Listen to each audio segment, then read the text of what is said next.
अरे आग लगे, ये भी कोई जिंदगी है? सुबह से चिल्लम चिल्ली पुकार सुन के मैं तो तंग आ गई हूँ। अरे वो भी क्या दिन थे जब मैं गांव में रहा करती थी। पहले बड़ी सुखी थी मैं। पहले मेरी जिंदगी क्या थी और अब क्या हो गई है। शहर में तो लोग भेड़ बकरी की तरह जीते हैं। जीने का असली मजा तो गांव में है। क्यों, क्या हुआ माँ जी? आज गांव की बहुत याद आ रही है आपको? अरे हाँ बहू, शहर का जीना भी कोई जीना है? लोगों की आधी जिंदगी तो सड़कों के ट्रैफिक में निकल जाती है, और यहाँ रखा ही क्या है। एक बात कहूँ, दिल्ली शहर अब पहले जैसा नहीं रहा। क्या माँ, जब देखो गांव के गुणगान गाती रहती हो। ठीक है, इस बार ना बच्चों के कॉलेज की छुट्टियों में हम सब गांव चलेंगे, ठीक है?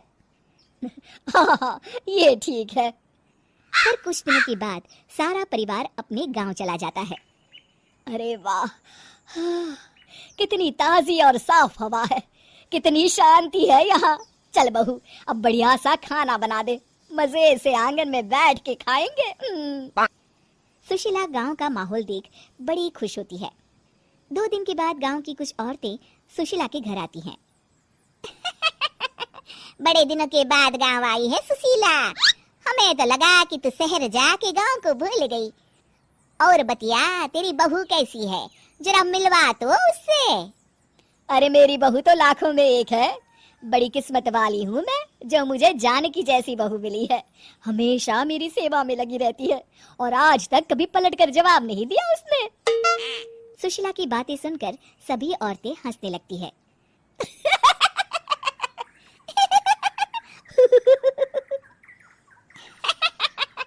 अरे कुछ अभी बोले जा रही है।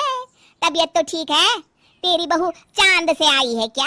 क्यों बहनों, दुनिया की कोई भी बहू अच्छी होती है क्या?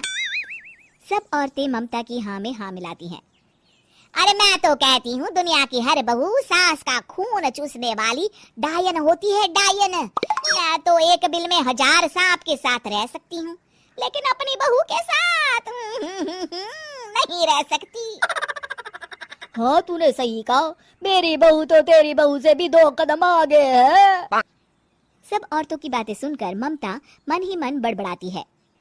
अरे ये गांव सुधर गया, लेकिन औरतें नहीं सुधरी। अगर थोड़ी देर और इनकी बेवकूफी भरी बातें सुनूंगी तो मैं सच में पागल हो जाऊंगी। फिर सुशीला उन औरतों को घर से दफा कर देती है और राहत की सांस लेती है। अरे बहू, जरा बाम लाके मेरे सर पर तो लगा दे। उन औरतों की फालतू बातें सुनकर मेरा सर चकरा गया है। इस गांव की औरतों का तो भगवान ही मालिक है।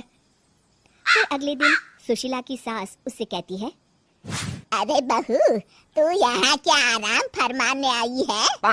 आखिर ये तेरा ससुराल है। चल चल, घर के कामों में हाथ बटा। शहर में कुछ काम धाम तो करती नहीं है। जरा अपने आप को तो देख, कितनी मोटी हो गई है।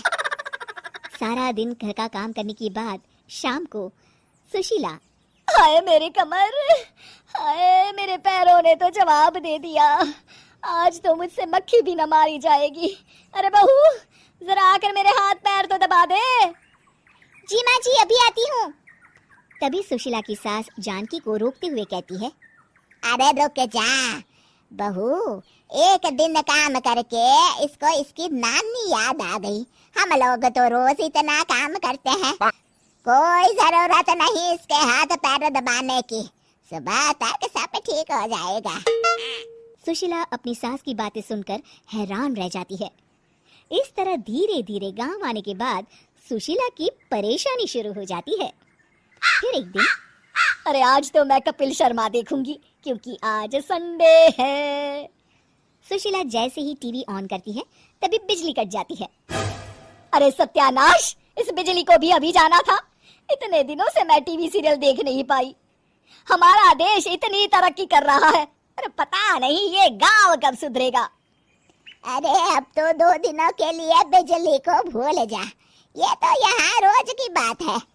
अब इस अंधेरे में रहने की आदत डाल ले। हाँ। हे भगवान, अब क्या होगा? ऊपर से इन मच्छरों ने जीना हराम कर रखा है। दूसरी तरफ घर के काम कर करके और बिना किसी सुविधा के सुशीला तंग आ जाती है और उसे शहरी जीवन याद आने लगता है। क्यों माँ, मजा आ रहा है ना? अरे आपने ऐसी सूरत क्यों बना रखी है? मुस्कुराइए, अब हम गांव में हैं। मोहन के साथ जानकी भी अपनी सास की खिंचाई करती है। हाँ हाँ माँ जी, आप ही तो यहाँ की बड़ी तारीफ कर रही थी। फिर अभी तो कुछ ही दिन बीते हैं, वैसे भी अब तो आप यहीं रहने वाली है ना? अरे नहीं नहीं बहू, मैं एक दिन और यहाँ रुकी तो मर जाऊंगी। मुझे शहर ले चलो। क्या दिन थे, कितनी सुखी थी मैं वहाँ। ठीक है माँ, हम कल ही वापस शहर चले जाएंगे। इस तरह सुशीला शहर आ जाती है और फिर कभी दोबारा गांव जाने की जिद नहीं करती।